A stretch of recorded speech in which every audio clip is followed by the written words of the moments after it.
Friends welcome to मैथ विजा। Travel food recipe section में हम लोग आखिरी रेसिपी पे आ गए हैं। बाप रे, आप लोगों ने पहले वाले रेसिपीज मिस कर दिए तो जाओ और देखो। हम लोगों ने 10 रेसिपीज ऐसे की है जिसमें इंस्टेंट प्रीमिक्स है, इंस्टेंट पोहा है, इंस्टेंट उपमा है, इंस्टेंट वर्मीसेली है। तो आप लोग का ट्रैवल का जर्नी बहुत अच्छा हो जाएगा। आप लोगों को पता ही है कि हम लोग हर फूड के सीरीज में आपके एक सवाल का जवाब देते हैं रेसिपी के उस तरफ। तो आज हम लोग कौन सा रेसिपी देखने वाले हैं? आज हम लोग रेसिपी देखने वाले कैरेमलाइज्ड मखाना। बड़ा टेस्टी सा रेसिपी है। ये कैसा लगता है आपको? थोड़ा सा आइडिया देती हूँ। हम लोग जब भी मूवी में देखने के लिए जाते हैं और हम लोग को पॉपकॉर्न मिलता है। पॉपकॉर्न आजकल 3 वैरायटी के मिलता है। सॉल्टेड पॉपकॉर्न, फिर हम लोग को मिलते हैं कैरेमलाइज्ड पॉपकॉर्न और हम लोग को मिलते हैं चीज़ बेस्ड पॉपकॉर्न। तो अगर कैरेमलाइज्ड पॉपकॉर्न आपने कभी भी खाया हुआ है तो कैरेमलाइज्ड मखाना कुछ वैसा ही लगता है, बहुत ज़्यादा टेस्टी लगता है। याद रखो ऑल ऑफ यू, ये कैरेमलाइज्ड मखाना अगर आप लोग बना के आपके साथ ट्रैवल के लिए लेके जाते हो तो ये टिकता है आराम से 8 से 10 दिन के लिए। बट अलर्ट, ये इतना दिनों तक रहेगा कि नहीं रहेगा that depends on you, because ये बड़े छोटे सब लोग बहुत अच्छे से खाते, सब वेरी वेरी क्रंची थे और आपको देना चाहिए। अब जानते हैं मखाना का एग्जैक्टली साइंटिफिक नाम क्या है। मखाना को साइंटिफिकली कहा जाता है फॉक्स नट्स। फॉक्स नट्स मतलब क्या है? ये नट्स की कैटेगरी में आता है। इसका मतलब it has got very good oil content in it और उसके साथ इसमें बहुत अच्छे क्वालिटी का प्रोटीन है, इसलिए उसको फॉक्स नट्स कहा जाता है। सो मखाना इज़ एक्सट्रीमली इम्पॉर्टेंट और मखाना आपको बहुत ज़्यादा और हेल्दी प्रोटीन देता है।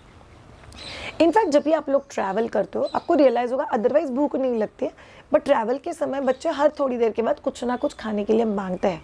तो तभी ये ट्रैवल मखाना और रादर कैरेमलाइज्ड मखाना आपके लिए एक बहुत कमाल का डिश हो सकता है to go head on your journey. So please याद रखो और कैरेमलाइज्ड मखाना लो, बना और खाओ। रुको, हम लोग को कमेंट बॉक्स में लिख के ज़रूर बताना कि आपके बच्चे को कैरेमलाइज्ड मखाना पसंद आए या नहीं आए।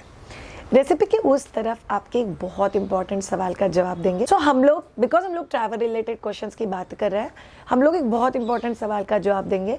अगर बच्चे को ऑन द गो, मतलब आप जब भी ट्रैवल कर रहे हो तभी बच्चे को अगर कॉन्स्टिपेशन होता है या बच्चा बहुत ज़्यादा पानी नहीं पीता है तो फिर हम लोग को क्या करना चाहिए? Let's see on the other part of the recipe. चलिए देखते हैं। क्रिस्टलाइज मखाना, उसका कलर भी इतना प्यारा है, वो दिखने में भी बहुत प्यारा है और टेस्ट में तो कमाल का लगता है, क्रंची क्रंची। इसके लिए हम लोग को चाहिए मखाना, दैट्स फॉक्स नट्स।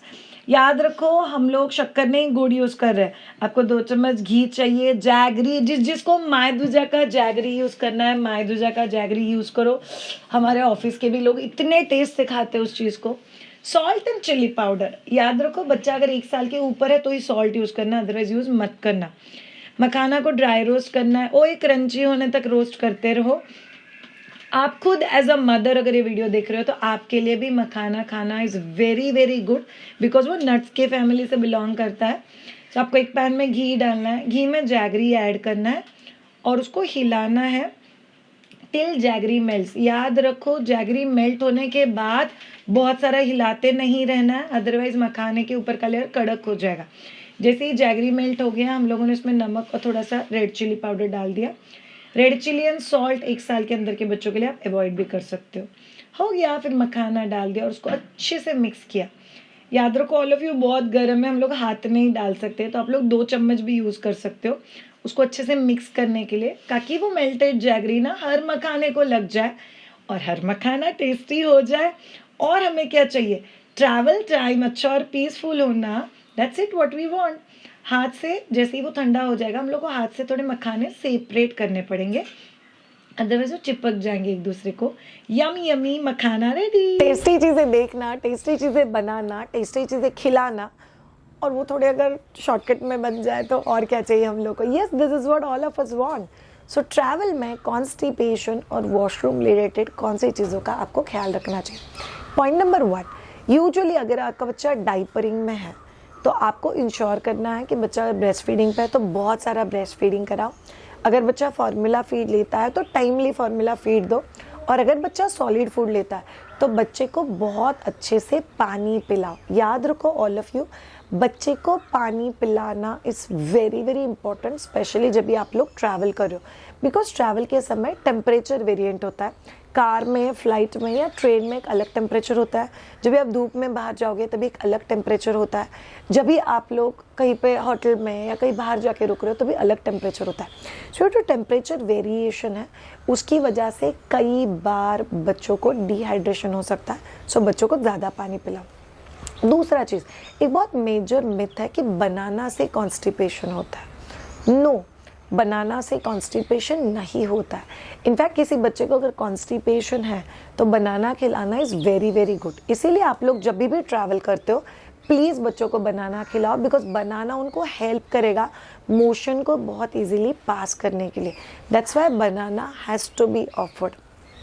नंबर 3, जब भी आप लोग ट्रैवल कर रहे हो याद रखो फ्रेश जूसेस। यूजुअली अगर आपको कोई भी गाड़ी दिखता है जहाँ पे वो लोग फ्रेश जूसेस बना के सर्व कर रहे हैं तो बच्चों को फ्रेश जूसेस सर्व करो। इनफैक्ट बच्चों के सीपर में अगर आप लोग फ्रेश जूसेस कैरी कर सकते हो तो that can help you big time. Next one, अगर आपके ट्रैवलिंग में बहुत इलोंगेटेड आवर्स ऑफ सीटिंग अगर इन्वॉल्व है तो आपको इंश्योर करना है कि आप बच्चे को लेके घूमो, बच्चे को लेके थोड़े से एक्सरसाइजेस करवाओ। बच्चा अगर वॉक कर रहा है तो बच्चे को थोड़ा सा वॉक करने के लिए लगाओ, बिकॉज लैक ऑफ मूवमेंट्स भी बच्चों में कॉन्स्टिपेशन क्रिएट कर सकता है। लास्ट वन, कई बार हम लोगों ने देखा हुआ है अगर बच्चे को स्पेसिफिक पॉटी सीट का आदत है और अगर आप ट्रैवल करो तो आपको पॉटी सीट कैरी करना पड़ता है, बट हर जगह पे प्रैक्टिकली पॉसिबल नहीं होता है और उसकी वजह से कभी कभी बच्चे पॉटी करना रेजिस्ट कर सकता है। सो आप लोगों को आपका ट्रैवल जब भी प्लान करते हो थोड़ा सा प्रायर प्लान करना है और आपको इंश्योर करना है कि आपका बच्चा कभी कभी पॉटी सीट पे, कभी कभी अदरवाइज पॉटी करना सीखे, तो ये आपको बहुत ज़्यादा हेल्प करेगा ओवरऑल आपके पीसफुल जर्नी में to go ahead with your child. So ये हो गए कुछ बहुत बेसिक चीज़ें जो आप लोग को पता होना चाहिए कि बच्चे का कॉन्स्टिपेशन और डिहाइड्रेशन आप ड्यूरिंग ट्रैवल कैसे मैनेज कर सकते हो। ये हो गई खाने पीने रिलेटेड चीज़ें। कुछ और चीज़ें जो आप लोग को मैनेज करना पड़ेगा, इंश्योर करना कि जो पीक धूप का समय होता है लाइक 11 से 2 के बीच में प्रीफरेबली बच्चे को लेके धूप में नहीं जाओ। बच्चा कितना भी छोटा हो या बड़ा हो तो भी आपको इस चीज़ का ख्याल रखना है। दूसरा चीज़, इंश्योर कि बच्चा हमेशा कैप, अगर बच्चा बहुत छोटा है कैप निकाल के फेंक रहा है तो फिर आप लोग अम्ब्रेला कैरी करोगे ताकि बच्चा एटलीस्ट छाँव में रहे अगर आपके पास कोई ऑप्शन नहीं है धूप में जाने से तो। तीसरा चीज़, सडनली टेम्परेचर चेंजेस को अवॉइड करना। बहुत चिल्ड एसी में से बहुत गर्मी में अगर आप लोग आते हो तो इससे बच्चे को गर्मी वाला सर्दी हो जाता है which is very very bad to manage. तो आप लोग को इस चीज़ का ख्याल रखना है। चौथा चीज़, जब भी आप लोग धूप में जाते हो प्लीज़ बच्चे के स्किन के लिए बच्चे को सनस्क्रीन लगाओ, ये आपको बहुत ज़्यादा हेल्प करेगा। सो ये हो गई वो सभी चीज़ें जो आप लोग को ट्रैवल के समय याद रखनी है, फॉलो करनी है। और यस, ट्रैवल फूड तो है ही, हर मंडे और थर्सडे हम लोग आपके लिए एक नया रेसिपी लेके आ रहे हैं। अगले सीरीज़ में हम आपके साथ बात करेंगे all the summer related recipes, और समर रिलेटेड रेसिपीज़ की जब भी हम लोग बात करेंगे तभी हम लोग कंप्लीट समर केयर की बात करेंगे आपके बच्चों के लेके। सो कीप वॉचिंग माय ध्वजा। अगर आप लोग इसमें से कोई भी रेसिपी घर पे ट्राई करो तो हमें कमेंट बॉक्स में लिख के ज़रूर बताना and do let us know कि वो रेसिपी आपके बच्चे ने कैसे खाया। Thank you so much, have a great time and bye.